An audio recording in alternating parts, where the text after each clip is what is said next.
បងប្អូនទាំងអស់គ្នាឥឡូវនេះបានចូលទៅហើយlên vãi rồi lên vãi rồi vãi chặt ê ngày đi con pơ thì vãi chặt à khơi ôm mình là bạn cho te hả ôn vãi chặt á ôn vãi thế nào ôn vãi thế nào bây giờ vãi ôm lên mình là bạn cho te hả ta lấy đi cái pơ cho muối bạn vào dương chàបងអូទាំងអស់គ្នាថ្ងៃនេះចាយបានចូលបានមួយកែ1 2 3ចាប់ឈ្នះសោះចង់ឈប់ដែរអូនចាប់ទៀនកូនទៀនទៀនណាទៀនចេះអូយនេះខាងណាធ្វើចេះហេវ៉ាវចាដៃអូនចាដៃcon khang này vậy khang này bạn ông phụ minh khơi không ổn chưa kho lắm đi ra đây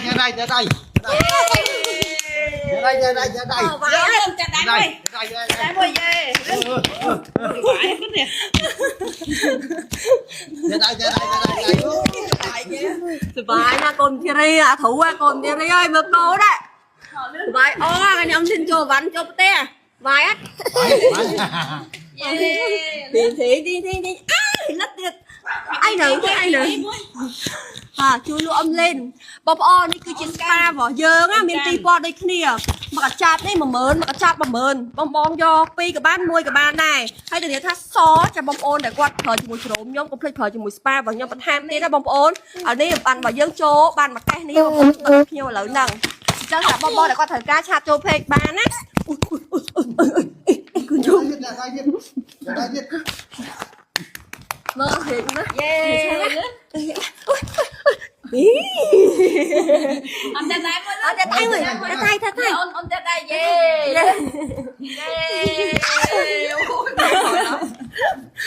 បាយอ่ะហេអូយសบายអរកូនបើធីរីអូដល់មកកុបហើយទៅធ្វើការលាយឲ្យបងប្អូនមើលតែគាត់យកទៅប្រើគាត់ដឹងថាលាយបែបម៉េចអញ្ចឹងវិធីលាយរបស់យើងគឺស្រួលខ្លាំងមែនតើបងប្អូនទាំងអស់គ្នាគឺយើងចាក់ចូលគ្នាទាំងអស់ហើយយើងកូរឲ្យសព្វឥឡូវនេះយើងធ្វើការលាយបងប្អូនមើលបដាហើយឲ្យម៉ាក់តូចគាត់ធ្វើតែម្ដងនេះបងប្អូនលាយចូលគ្នាណានិយាយទៅបងប្អូនមើលតាមចំណុចដែលបងប្អូនគិតថាលាបនៅលើខ្លួនសព្វឬក៏មិនសព្វបងប្អូនគិតថាប៉ុណ្ណឹងប្រើបាន2ដងឬក៏3ដងបងប្អូនលៃតាមហ្នឹងទៅចានេះឥឡូវនេះគឺខ្ញុំលាយមកកញ្ចប់នេះគឺខ្ញុំលាយទាំងអស់ឲ្យបងប្អូនមើលតែម្ដងចាសម្រាប់អ្នកដែលខ្លួនធំអីគឺគាត់ប្រើបានចាំមកតួខ្លួនបើខ្លួនតូចអាន2ដងឬក៏3ដងទៅចាឥឡូវបងប្អូនចាំមើលម៉ាក់តូចគាត់លាយបងប្អូនមើលណាចានេះគឺជាសាច់ស្ប៉ារបស់យើងបងប្អូនទាំងអស់គ្នាចានិយាយទៅឈ្ងុយក្លិនកាហ្វេតែម្ដងណាតាមានក្លិនឈួលអត់ឈួលទេហើយបងប្អូនមិនបាច់ថាភ័យខ្លាចល្មោះចាចាញ់ក្លិនវាធានាជូនហ្មងចានិយាយទៅស្ប៉ារបស់យើង10000នេះគឺបងប្អូនប្រើទៅគឺដឹងតែចំណេញហ្មងទទួលបានស្បែកស្អាតភ្លឺសហើយចាបងប្អូនកុំភ្លេចថាតម្លៃសមរម្យទៀតចា10000ហើយបើនិយាយពី0វិញគឺមកដល់10000នេះគ្នាបងយក2ចាតែ20000ណាបងប្អូនចា